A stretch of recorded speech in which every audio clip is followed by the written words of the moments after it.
Amartya Sen is an Indian and Bengali economist born in 1933 and winner of a Nobel Prize in economics. Sen is such an important figure in development that he's going to get several video units. When Sen was appointed to Harvard University, he received a professorship not only in the economics department but also in the philosophy department. So we're going to start with Sen on philosophy. Development economists or policy advisors often find themselves in the position of having to address, what really is a good outcome anyway? The typical standard of economics is to identify a good outcome with greater wealth or higher GDP.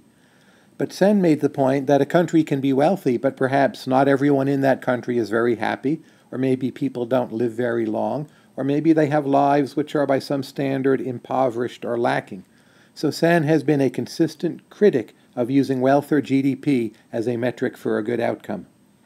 A second common standard is to ask, how happy are the people in a given country or region?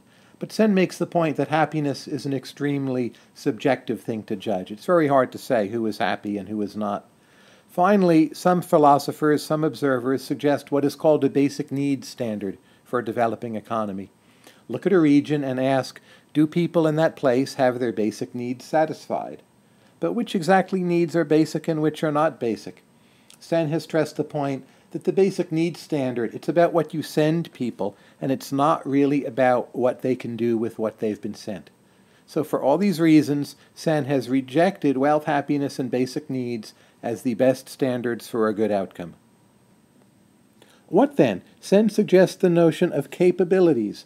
Capabilities as a positive option, which are the choices that people have which they are free to realize. What are the things they can do? What is within their grasp? What kind of lives do they have? What kind of possible achievements can they choose from?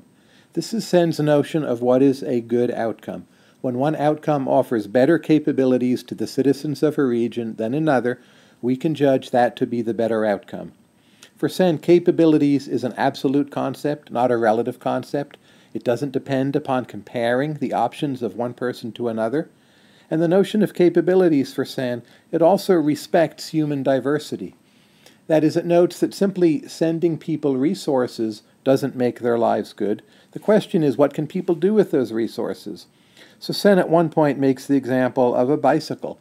If you send a bicycle to a person who is disabled, you haven't actually improved that person's capabilities very much if the disabled person does not have the capacity to ride the bicycle.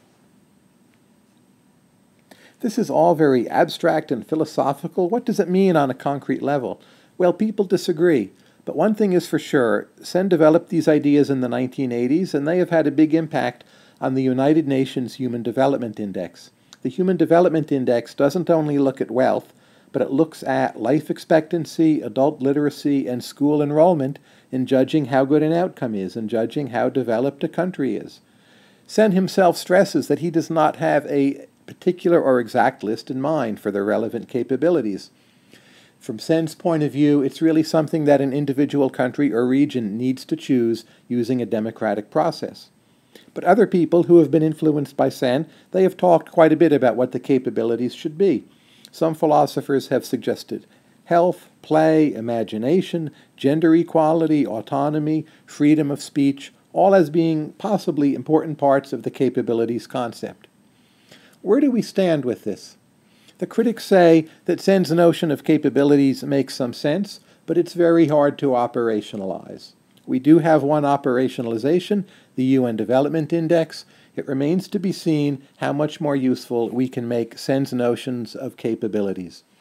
But when it comes to how do we judge whether one outcome is better than another, it does seem the idea of capabilities has important advantages over wealth, happiness, or basic needs.